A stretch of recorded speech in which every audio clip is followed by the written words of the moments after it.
রাধে রাধে, জয় শ্রী কৃষ্ণা। আশা করব সবাই খুব ভালো আছো, সুস্থ আছো। রাধাকৃষ্ণ সেবা পরিবারের আরও একটা নতুন ভিডিওতে সবাইকে অনেক স্বাগত। ভিডিওটা শুরু করলাম শ্রীকৃষ্ণের এত সুন্দর অপূর্ব এক দর্শন দিয়েই। আর আজ ভিডিওতে কোনো পোশাক দেখাবো না। আজ আমরা শ্রীকৃষ্ণের সেবা রিলেটেড, সেবার সঙ্গে যারা যারা যুক্ত রয়েছে ডাইরেক্ট ইনডাইরেক্টভাবে, আজ আমি তাদের সঙ্গেও তোমাদের একটু পরিচয় করাবো।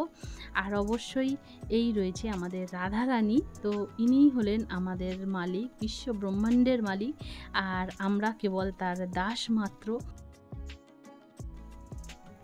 আজ আমার এই পরিবারের যে সদস্য বন্ধুরা রয়েছে তাদেরকেও অসংখ্য ধন্যবাদ, কারণ তারা মেসেজ বা কমেন্ট বক্সের মাধ্যমে তাদের যে মতামতগুলো জানায়, যেটা আমাদের অনেক বেশি ইন্সপায়ার করে, আমাদের অনেক বেশি ভালো লাগে। নতুন তারা যে পাশে আছে, চিনতাম না কখনো, কাউকে কখনো জানতাম না, অথচ এত সাপোর্ট করে, এত ভালোবাসা দিয়েছে। তো তাদেরকে মন থেকে অনেক ধন্যবাদ।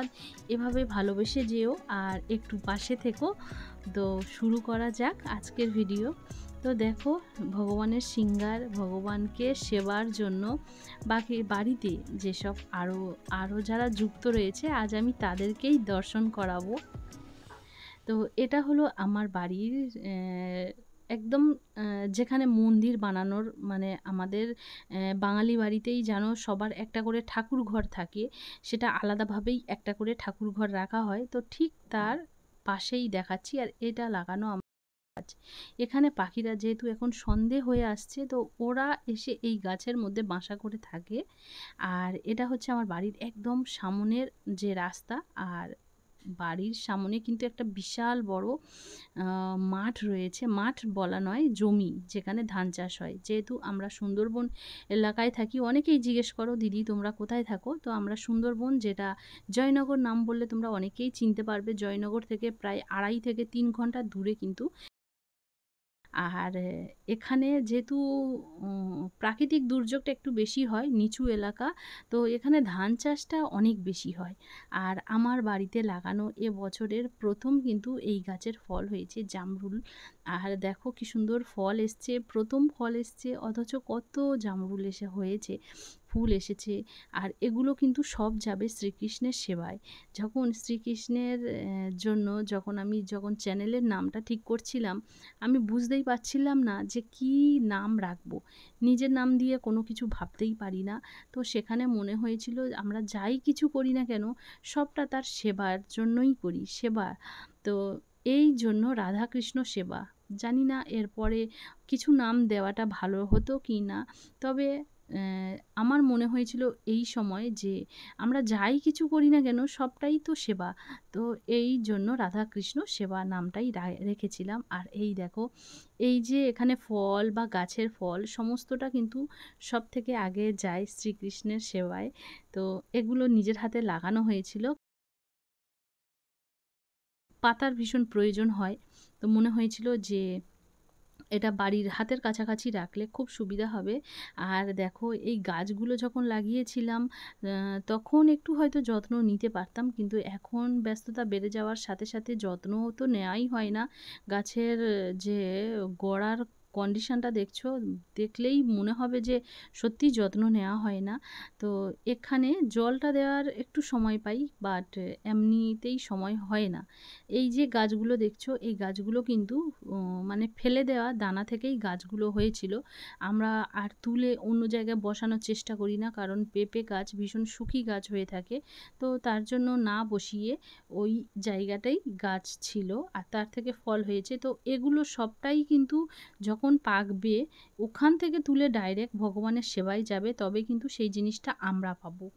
আর এবছর গাছে অনেক আম হয়েছে, কিন্তু এটা এত ধীর গতিতে বাড়ে। এই আমটা যখন পাকবে তখন জ্যৈষ্ঠ মাসের শেষ কিংবা আষাঢ় মাসে আমটা পাকবে।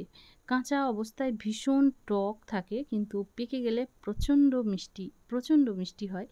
আর দেখো, আমার বাড়ির তুলসী দেবী মানে বৃন্দা দেবী তুলসী মন্দির রয়েছে। আর যেন আমাদের বাড়িতে সবারই বাড়িতে একটা আলাদা করে ঠাকুরের ঘর থাকে। আমরা সম্ভবত আমরা সবাই ঠাকুর ঘর বলি। আর আমরা দেখো যেহেতু গ্রামের মানুষ, তো আমাদের এখানে কাঠের জাল ঘুঁটে দিয়ে মানে রান্নাটাই চলে বেশি। গ্যাস থাকা সত্ত্বেও ওটা আমরা খুশি হয়ে কখনো ব্যবহার করি, তবে বাধ্যতা নয়। আর ওই জায়গাটা কিন্তু মন্দির হওয়ার জন্য মানে ঠাকুর ঘর আলাদা করে বানানোর জন্য সব কিছুই বানানো রেডি ছিল, বাট কোনো কারণে আর হয়ে ওঠেনি। তো আপাতত ঠাকুর থাকে আমাদের বাড়ির বারান্দার একটা সাইডে, যেখানে রাধা কৃষ্ণ গোপাল সবাই থাকে। তবে অনেকেই বলে যে ঠাকুরের যাওয়ার ইচ্ছা নেই, মানে আলাদাভাবে থাকার ইচ্ছা নেই, যার জন্য ঠাকুর ঘরের হয়ে ওঠার এখনও ব্যবস্থা হয়নি। আর সত্যি মনটা ভীষণ খারাপ লাগে যখন মনে হয় যে গোপালকে ঠাকুর ঘরে রাখতে হবে, মানে আলাদাভাবে রাখতে হবে। এখন তো ঘুরতে ফিরতে সবসময় গোপালকে দেখতে পাই, তখন দেখতে পাবো না। এটা একটা মন খারাপের মতন কন্ডিশন হয় আমার ক্ষেত্রে। আর দেখো এগুলো যেহেতু আমাদের বাড়িতে গোমাতাও রয়েছে, তো ওরই কিছু চিহ্ন দেখলে তোমরা, এগুলোকে কি বলে তোমরা তো জানোই। আর গোমাতা আগে অনেক ছিল, তবে এগুলো তো দেখাশোনা করারও একটা সময় যায়। আর সম্পূর্ণটা এগুলো এই সাইডটা পুরোটা মা দেখে, যার জন্য আমি দেখার সময়ও পাই না, আর আমার দেখতেও হয় না। আমি আমার কাজটা নিয়ে থাকি। তো ও একাই রয়েছে এখন বাড়িতে। আগে অনেকটা ছিল, পুরো গোয়ালটা ভর্তি ছিল। তো আমাদের হচ্ছে আমাদের কৃষ্ণ সেবা পরিবারের, রাধাকৃষ্ণ সেবা পরিবারের আরও এক সদস্য। আর ওর যে মানে ঘুঁটের যে ছোট্ট ছোট্ট কণাগুলো বেরিয়ে আসে ভুসি হিসেবে, তো সেগুলো দিয়ে কিন্তু বাগানের যে কোনো গাছ লাগাতে গেলে সেসব দিয়েই কিন্তু মানে জৈব সার হিসেবে আমাদের কাজে লেগে যায়। আর এখানে দেখো তুলসী গাছগুলোর কন্ডিশন দেখতে পাচ্ছ, গরমের সাথে সাথে তুলসী গাছগুলোর যা কন্ডিশন হচ্ছে, দেখে মনে হচ্ছে যখন আরও বেশি গরম বাড়বে তখন সেবার জন্য পাতা পাবো কি না তাও জানি না। আর এই ফুলটা মানে ভীষণ প্রিয় লাগে, যেহেতু আমরা রাধাকৃষ্ণ সেবাতে কিন্তু আমরা অনেক বেশি সাদা ফুল দিই। তো সাদা ফুলগুলো এখানে রয়েছে। আর খুব ভালো লাগে যখন গাছ থেকে তুলে নিয়ে ভগবানের রাইকে যখন দিই, তখন জাস্ট ভীষণ খুশি হয় মনের দিক থেকে। আর আজ কিন্তু রাধারানী আর গোপাল, দুই গোপালকে কিন্তু এইভাবেই শৃঙ্গার করা হয়েছিল। তবে ছোট্ট গোপালটা কিন্তু আমাদের সব থেকে বড় গোপাল। ও ছোট্ট হলেও কিন্তু ও বয়সে সবার থেকে বড়, মানে অ্যাপ্রক্স 25 থেকে 26 বছর হয়ে গেছে বোধ হয়, আমাদের ঠিক মনে নেই। তবে এই গোপালটা কিন্তু সব থেকে বড়। আর বন্ধুরা, তো আজ আমি তো শেয়ার করলাম যে টুকিটাকি গোপালকে সেবা বা কৃষ্ণকে সেবা করার সাথে সাথে যারা যুক্ত রয়েছে তাদেরকে। তো বন্ধুরা, আজকের ভিডিও কেমন লাগলো অবশ্যই জানিও। যদি ভালো লাগে একটা লাইক করে দিও। আবার আসবো পরের কোনো এক নতুন ভিডিও নিয়ে। সবাই খুব ভালো থেকো, সুস্থ থেকো। রাধে রাধে।